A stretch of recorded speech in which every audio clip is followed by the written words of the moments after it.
ಕರ್ನಾಟಕ ಸಣ್ಣ ಕೈಗಾರಿಕೆಗಳ ಸಂಘದ ವತಿಯಿಂದ 70ನೇ ಕನ್ನಡ ರಾಜ್ಯೋತ್ಸವದ ಅಂಗವಾಗಿ ಕಾಸಿಯ ಕನ್ನಡ ಹಬ್ಬವನ್ನು ಆಯೋಜಿಸಲಾಯಿತು. ಇದರ ಭಾಗವಾಗಿ 8, 9 ಮತ್ತು 10ನೇ ತರಗತಿಯ ಸರ್ಕಾರಿ, ಅನುದಾನಿತ ಮತ್ತು ಖಾಸಗಿ ಶಾಲೆಯ ವಿದ್ಯಾರ್ಥಿಗಳಿಗೆ ಪ್ರಬಂಧ ಮತ್ತು ಚಿತ್ರಕಲಾ ಸ್ಪರ್ಧೆಯನ್ನ ನವೆಂಬರ್ 22ನೇ ಶನಿವಾರ ಹಮ್ಮಿಕೊಳ್ಳಲಾಯಿತು. ನೂರಾರು ಶಾಲಾ ಮಕ್ಕಳು ಉತ್ಸಾಹದಿಂದ ಪ್ರಬಂಧ ಸ್ಪರ್ಧೆಯಲ್ಲಿ ಮತ್ತು ಚಿತ್ರಕಲಾ ಸ್ಪರ್ಧೆಯಲ್ಲಿ ಭಾಗವಹಿಸಿದರು. ದೇಶದ ಆರ್ಥಿಕತೆಗೆ ಸೂಕ್ಷ್ಮ ಮತ್ತು ಸಣ್ಣ ಕೈಗಾರಿಕೆಗಳ ಕೊಡುಗೆ ವಿಷಯದ ಕುರಿತು ಪ್ರಬಂಧ ಸ್ಪರ್ಧೆಯನ್ನು ಏರ್ಪಡಿಸಲಾಯಿತು. ಕನ್ನಡ ನಾಡಿನ ಪರಂಪರೆಯನ್ನ ಬಿಂಬಿಸುವ ಚಿತ್ರಕಲಾ ಸ್ಪರ್ಧೆಯನ್ನ ನಡೆಸಲಾಯಿತು. ಕಾಸಿಯ ಪ್ರತಿ ವರ್ಷವೂ ಕನ್ನಡ ರಾಜ್ಯೋತ್ಸವವನ್ನ ಅದ್ದೂರಿಯಾಗಿ ಮತ್ತು ಅರ್ಥಪೂರ್ಣವಾಗಿ ಆಚರಿಸುತ್ತದೆ. ನಾಡಿನ ಗಣ್ಯರಿಗೆ ಅಭಿನಂದನೆ ಸಲ್ಲಿಸುವುದು, ಮಕ್ಕಳಲ್ಲಿ ಕನ್ನಡ ನಾಡುನುಡಿಯ ಬಗ್ಗೆ ಆಸಕ್ತಿ, ಶ್ರದ್ಧೆ ಮೂಡಿಸಲು ಹಲವಾರು ಕಾರ್ಯಕ್ರಮಗಳನ್ನು ಕಾಸಿಯ ಹಮ್ಮಿಕೊಂಡಿದೆ ಎಂದು ಅಧ್ಯಕ್ಷರಾದ ಬಿಆರ್ ಗಣೇಶ್ ರಾವ್ ಅವರು ವಿಶ್ವವಾಣಿಗೆ ತಿಳಿಸಿದರು.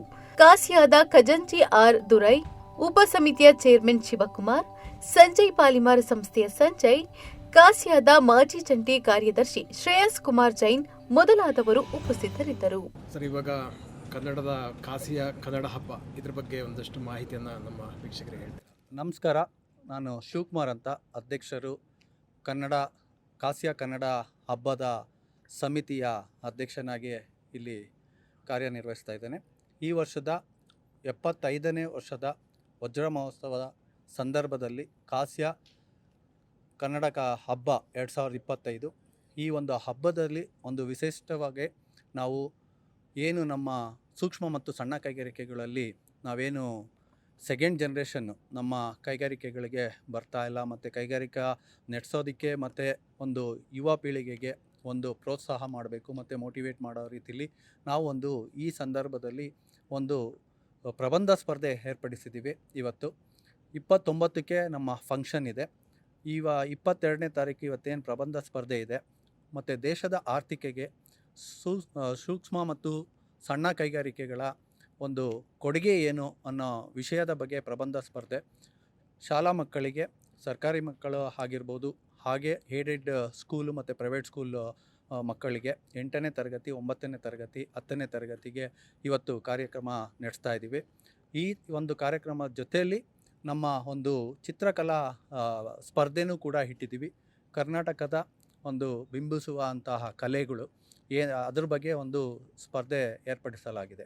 ಹಾಗೆ ಈ 2 ಕಾರ್ಯಕ್ರಮಕ್ಕೆ ಒಂದು ಜವಾಬ್ದಾರಿ ಕೊಟ್ಟಿರುವಂಥ ನಮ್ಮ 57ನೇ ಅಧ್ಯಕ್ಷರಾಗಿ ಕಾರ್ಯನಿರ್ವಹಿಸ್ತಿರುವ ನಮ್ಮ ಬಿಆರ್ ಗಣೇಶ್ ರಾವ್ ಅವ್ರಿಗೆ ಮತ್ತು ಪದಾಧಿಕಾರಿಗಳಿಗೆ ಎಲ್ರಿಗೂ ಕೂಡ ಧನ್ಯವಾದಗಳು ಹೇಳೋಕ್ಕೆ ಇಷ್ಟಪಡ್ತೀನಿ. ಹಾಗೆ ಪ್ರತಿಯೊಂದು ಸ್ಕೂಲಿನ ವಿದ್ಯಾರ್ಥಿಗಳನ್ನ ಕಳಿಸ್ಕೊಟ್ಟಿರೋವಂಥ ಮ್ಯಾನೇಜ್ಮೆಂಟ್ ಆಫ್ ಸ್ಕೂಲು ಮತ್ತು ಪೇರೆಂಟ್ಸು ಎಸ್ಪೆಷಲಿ ಈ ಕಾರ್ಯಕ್ರಮಕ್ಕೆ ಅವ್ರಿಗೆ ಮೋಟಿವೇಟ್ ಮಾಡಿ ಮತ್ತು ಪ್ರಿಪ್ರೇಷನ್ ಮಾಡಿ ಇವತ್ತು ಕಾರ್ಯಕ್ರಮಕ್ಕೆ ಭಾಗವಹಿಸಲು ಸಹಕರಿಸಿದಂಥ ಪೇರೆಂಟ್ಸು ಮತ್ತು ಟೀಚರ್ಸ್ಗೆ ನಾನು ಧನ್ಯವಾದಗಳು ಹೇಳೋಕ್ಕೆ ಇಷ್ಟಪಡ್ತೇನೆ.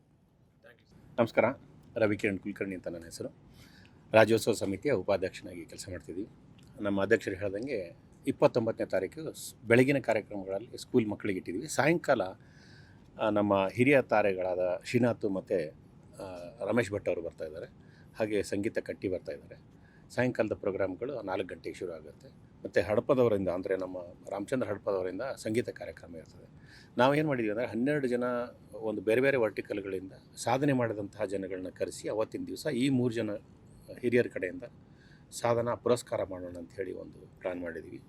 ಸೊ ತಾವು ದಯವಿಟ್ಟು 29ನೇ ತಾರೀಕಿಗೆ ಶನಿವಾರ ಸಾಯಂಕಾಲ ತಮ್ಮ ಸಹ ಕುಟುಂಬದೊಂದಿಗೆ ಕಾಸಿಯಾ ಆಡಿಟೋರಿಯಮಲ್ಲಿ, ವಿಜಯನಗರದಲ್ಲಿದೆ ಕಾಸಿಯಾ ಆಡಿಟೋರಿಯಂ ಅಂತ ಹಾಕಿದ್ರೆ ಸಿಗ್ತದೆ, ಬಂದು ದಯವಿಟ್ಟು ನಮ್ಮ ಜೊತೆ ಎಲ್ಲನೂ ಕನ್ನಡ ರಾಜ್ಯೋತ್ಸವ ಸೆಲೆಬ್ರೇಟ್ ಮಾಡಬೇಕು. ಮತ್ತು 29ನೇ ತಾರೀಕು ಸಾಯಂಕಾಲ ಈ ಕಾರ್ಯಕ್ರಮ ಆದರೆ ಬೆಳಿಗ್ಗೆ ಏನು ಮಾಡೋಣ ಅಂತಿದ್ದೀವಿ ಅಂದರೆ ಕಾಸಿಯಾದಲ್ಲಿ ಧ್ವಜಾರೋಹಣ ಮಾಡಿ ನಾವೆಲ್ಲ ನಮ್ಮ ಕಾಸಿಯಾ ಮೆಂಬರ್ಗಳ ಜೊತೆ ಸೇರಿಕೊಂಡು ಕಲಾ ತಂಡದೊಂದಿಗೆ ಒಂದು 2 ಕಿಲೋಮೀಟರ್ಸ್ವರೆಗೂ ಒಂದು ಪ್ರೊಸೆಷನ್ ಮಾಡೋಣ, ನಮ್ಮ ಕನ್ನಡದ ಬಗ್ಗೆ ಅವೇರ್ನೆಸ್ ಮೂಡಿಸೋಣ ಅಂಥೇಳಿ ಒಂದು ಕಾರ್ಯಕ್ರಮ. ತಮ್ಮದೆಲ್ಲ ಪ್ರೋತ್ಸಾಹ ಬೇಕು. ಅಂದರೆ ಕನ್ನಡ ರಾಜ್ಯೋತ್ಸವವನ್ನು ನಾವು ಇಷ್ಟೊಂದು ವಿಜೃಂಭಣೆಯಿಂದ ಆಚರಿಸುವಾಗ ನೀವೆಲ್ಲ ಜೊತೆಲಿದ್ದರೆ ನಮಗೆ ಸಂತೋಷ ಆಗ್ತದೆ. ಅದಕ್ಕೆ ದಯವಿಟ್ಟು ತಾವೆಲ್ಲ ಬರಬೇಕು. ನಮಸ್ಕಾರ. ಎಲ್ಲರಿಗೂ ನಮಸ್ಕಾರ. ನನ್ನ ಹೆಸರು ಲೋಕೇಶ್ ಅಂದ್ಬಿಟ್ಟು, ನಾನು ಕನ್ನಡ ಶಿಕ್ಷಕರು, ಈಸ್ಟ್ ವೆಸ್ಟ್ ಪ್ರೌಢಶಾಲೆಯಲ್ಲಿ ಕನ್ನಡ ಶಿಕ್ಷಕರಾಗಿ ನಾನು ಕಾರ್ಯನಿರ್ವಹಿಸ್ತಿದ್ದೀನಿ. ಇವತ್ತಿನ ಈ ಕಾರ್ಯಕ್ರಮ ಅತ್ಯುತ್ತಮವಾಗಿ ಮಾಡಿದಂತಹ ಖಾಸಗಿ ಸಂಸ್ಥೆಯವರಿಗೆ ನಮ್ಮ ಕಡೆಯಿಂದ ಒಂದು ಉತ್ಪೂರ್ವಕ ಧನ್ಯವಾದಗಳು. ಇವತ್ತು ಖಾಸಗಿ ಶಾಲೆ ಇರ್ಬೋದು ಅಥವಾ ಖಾಸಗಿಯೇತರ ಅಥವಾ ಸರ್ಕಾರಿ ಶಾಲೆಗಳಾಗಿರ್ಬೋದು, ಎಲ್ಲ ಮಕ್ಕಳಿಗೂ ಪ್ರಬಂಧ ಸ್ಪರ್ಧೆ ಹಾಗೂ ಚಿತ್ರಕಲಾ ಸ್ಪರ್ಧೆಯನ್ನು ಈ ಸಂಸ್ಥೆ ಏರ್ಪಡಿಸಿದ್ದಾರೆ.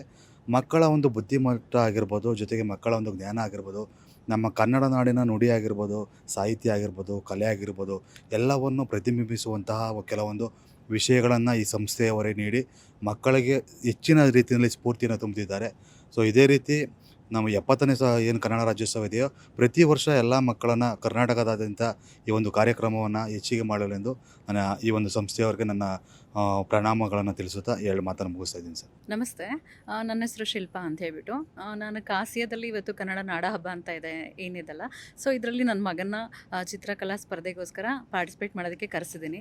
ಸೊ ಕಾಸಿಯ ಬಗ್ಗೆ ಅಪ್ರಿಸಿಯೇಷನ್ ಹೇಳಲೇಬೇಕು, ಯಾಕೆಂದರೆ ಸಣ್ಣ ಕೈಗಾರಿಕೆ ಸಂಘ ಆಗಿದ್ರೂ ಕೂಡ ಸೊ ಅಂದರೆ ಜನಗಳ ಬಗ್ಗೆ ಅಂದರೆ ಹೊರಗಡೆ ಕೆಲಸಗಳನ್ನ ಕೂಡ ಪ್ರಶಂಸನೀಯವಾಗಿ ಮಾಡ್ತಾ ಇದ್ದಾರೆ.